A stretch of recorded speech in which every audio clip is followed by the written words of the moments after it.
Al Galdi, he is the man. He covers the Redskins, and he is nice enough to join us as the Giants prepare to play the Redskins. He is from ESPN 980 in D.C. Al, first of all, we appreciate your time, my friend. Second of all, Skins are 0-2. This game seems very important to them, even more important than it does to the Giants. Do you feel the same way?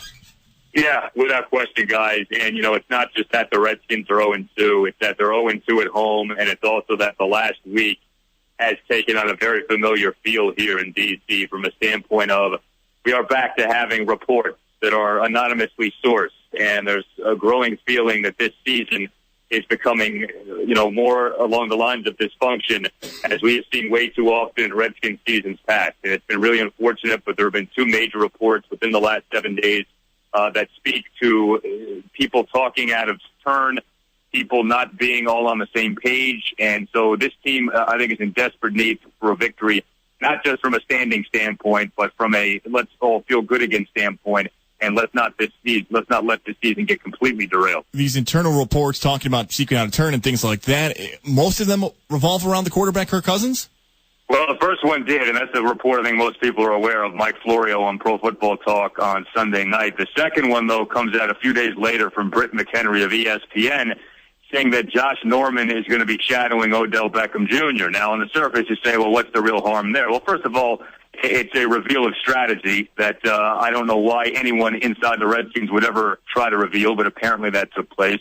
But then if you read the report in its entirety, it says two things. Number one, it quotes someone within the organization as having said, we're going to let Norman earn his $75 million. I don't like that sense. I don't think you bring up a guy's salary like that. I didn't get a good feeling off that. But second of all, it says that the Redskins over the first two games were going to have Norman shadow the opposing team's top receiver, but didn't because the Redskins' number 2 corner, Bashaud Breeland, didn't like it. And so if that's true, you have the Redskins coaching staff bowing down to the wishes of a third-year corner who was having his feelings hurt. Now, we're all sort of hoping here that the reporting has been a bit inaccurate and that that's not true. But if it is true, I mean, that opens up a whole other can of worms in terms of what's going on here, who's running this thing, and why are you bowing down to the wishes of a third-year corner? I mean, Breeland's a talented guy. Everyone likes him. But come on, if that's the case and you didn't do what was best for the team because the guy's feelings were hurt, I mean, that's an outrage. I know I was furious over that. A lot of Redskins fans were. So, but like I said, there's a lot of talk, a lot of stuff out there, and this team just needs to put together a quality performance, which it hasn't done so far, and get a much-needed win on Sunday. Al Galdi joining us. He's from ESPN 980 down in D.C. and bringing the fire when it comes to these Redskins. Al, we pay so much attention to the Norman side of the field, and I do want to real quick, about face. Janoris Jenkins talking a little bit of smack in the New York media about Deshaun Jackson. Is bulletin board material the kind of thing that might actually help the Redskins right now?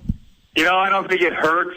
I don't know how much really they feed into that sort of thing. I mean, Keenan Robinson said some stuff about the Redskins this week that, was very negative. I don't know how much it matters, truthfully. Deshaun Jackson actually didn't practice on Wednesday. He was limited yesterday. He's dealing with an ankle and a knee, so I think his primary concern is his health. But, yeah, I mean, if he can use that to fuel him, I mean, I think every Redskins fan is for that. Deshaun's actually looked pretty good so far. It's a contract season for Deshaun. Yeah. And as much of a pain in the butt as he can be at times, the guy's an exceptional talent, and he has performed for the Redskins. This is his third season here, and when healthy, he's been a really good player for the Redskins. I mean, I have to give the guy his due. He came into camp in the best shape of his career. I know a lot of people say that, but I think with Deshaun, it was legit. He put on 5-6 pounds of muscle by his count, and he has looked good so far. But I think Deshaun, like a lot of guys in this pass-catching core, have been a bit frustrated by the play of Kirk Cousins. He's been off. The guy played really well last year. So far, he's been the culprit of some inaccuracy, some bad decision-making, and he had Deshaun wide open for what could have been a big play touchdown pass in the loss to the Cowboys, and Kirk overthrew Deshaun. And I can tell you that Deshaun's not happy about something like that. So, the Jenkins comments motivate Deshaun perhaps to an extent, but I think there's a lot else at work here that hopefully, from a Redskins standpoint, will lend themselves toward Deshaun playing well on Sunday. Let's stick with Kirk Cousins because there's still that weird dynamic that Cousins back in 2012 was involved in the same draft and drafted by the same team as Robert Griffin III, and it seemed like in D.C. there was the RG3 fan base in the Kirk Cousins fan base. And eventually when Kirk played, those Kirk Cousins fans got louder and louder. How are the fans now feeling at D.C.? Is that support still there for Cousins, or are we starting to see people turn on him a bit? There's always going to be a portion of the fan base, what I call the anti-Kirks, and they're just always going to be there. There's still a lot of people who think that RG3 was done wrong, and, they're not to open up another discussion, but that's just not correct. All right. I mean, Robert was given every chance to succeed here. He couldn't stay healthy. He couldn't play the position at the appropriate level, and so the Skins ended up releasing him. So that's done and said, and I think what has happened in Cleveland sort of justifies what the Skins have done. Not that you're glad to see the kid get hurt, but this is not someone who is a starting caliber NFL quarterback, and you hate to say that off the great year he had in 2012, but it's the truth. So with Kirk, I think he won over a lot of people last year, but there still are plenty of people who aren't full believers. And what the anti-Kirks will tell you is, well, he did what he did last year, but he only played well and truthfully in about half the games. He didn't beat a team that finished with a winning record, and he fattened up his stats on some bad defenses down the stretch. There is some truth in all of that. I though am in the pro-Kirk camp. I've been a fan of the guy. I loved when the Skins spent a fourth-round pick on him in 12 as sort of Robert insurance. I thought that was a very shrewd move by Mike Shanahan. It is proven to be a borderline brilliant move with the way this whole thing has played out. I do believe that Kirk can be a top 10, top 12 quarterback in the NFL. By the end of last season, he was, in fact, along those lines. But he has not played well so far this year. I'll be the first one to tell you that. And he will, too. And it's what's perplexing, honestly, guys, is why he hasn't played well, because it doesn't make a lot of sense. He got all the first-team reps throughout the offseason. This is his team. There's never been any hint of a quarterback controversy from a standpoint of him having to earn the starting job.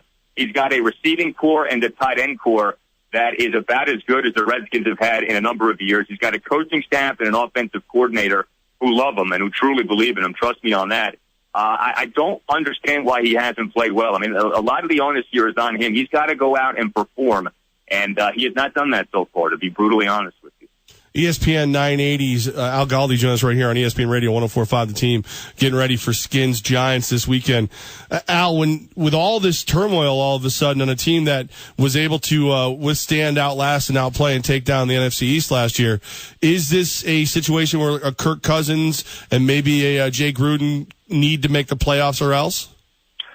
I don't know that it's that drastic. I do think, though, that there is a magic number for both, especially for Jay. This is year number 3 of a 5-year contract. So I think Dan Snyder, the owner, ultimately, he doesn't want to have to fire Jay and pay off that deal.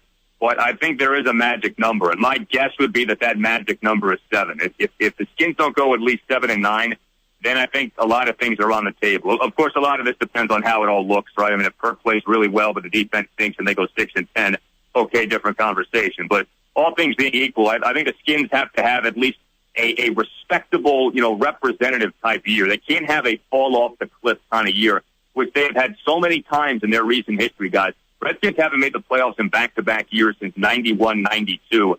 And so many times when they've made the postseason since then, the following years have been these just total debacles. 2013, debacle. 2006, debacle. Even 2000 and 2008 in many ways ended up being debacles. They were seasons that started off well but ended in poor fashion. And so for the Redskins, a lot of it's going to depend on how Kirk plays. But I know this. There is a divide in the front office about whether or not he's the guy long-term. There was a divide this offseason regarding whether he should get the long-term deal. I think the coach, the OC, and I believe the GM wanted to sign Kirk to the long-term deal. I think the owner and the team president did not, and so I think there is that divide. And there's a little bit of gamesmanship going on here right now where it's like, okay, well, let's go ahead and see who ends up being right. And I think that is a dynamic that, you have to monitor and you have to keep in the back of your mind as this thing plays out. We're going to see that rematch between Josh Norman and Odell Beckham Jr. according to that report from Britt McKendry on ESPN. So what would you believe would be a victory for Josh Norman, and what do you think is going to happen in that actual matchup? So I think if Norman can hold Beckham to, say, no more than 5 catches, no more than, say, 75 yards, I think that'd be a win. But, a lot of it is, well, if Norman or if Beckham has those numbers, but, say, Sterling Shepard and Victor Cruz have big days, and what really have you won? Josh Norman has played really well so far. He's done a good job. When he has defended opposing teams' top receivers, talking about Antonio Brown week 1, Des Bryant week 2, 4 total targets Norman has had 4 pass defenses, so he's done a good job when matched up on these guys. The issues for the Redskins have had to do with the rest of the secondary. Breland has been off. Breland's a good corner, I think, ultimately, but he has not played at his best, and he's had some tough assignments to be sure, but I don't think he's been at his best. And the Redskins' safety play has been atrocious. D'Angelo Hall as the free safety, David Bruton as a strong safety. They've been guilty of all kinds of missed assignments. Also, the Redskins' nickel corner so far, Deshaun Phillips, has had all kinds of problems. I wouldn't be shocked if you see some lineup changes on Sunday. Wouldn't be shocked if you see, say, a Quentin Dunbar at the nickel corner as opposed to Phillips, and maybe Dookie and Acho in as the strong safety. It's remarkable, guys. Dookie and Acho was a starter on the 2013 Broncos team that won the AFC. He hasn't taken a single defensive snap so far. That's been a real head-scratcher for the Redskins fan through 2 games. So, Al, do the Redskins start the season 0-3 or the Giants 3-0? I said on my show this morning the Skins get to 1-2. That may be more wishful thinking than anything. The Giants, quite frankly, have owned the Redskins in recent years. Skins are 4-12 over their last 16 against the Giants. Skins seemingly never win up at MetLife Stadium. But I am a believer in the desperate team. The more desperate team tends to win. And, again, this may be I may be thinking with my heart than with my head, but I will say the Redskins pull out a close one.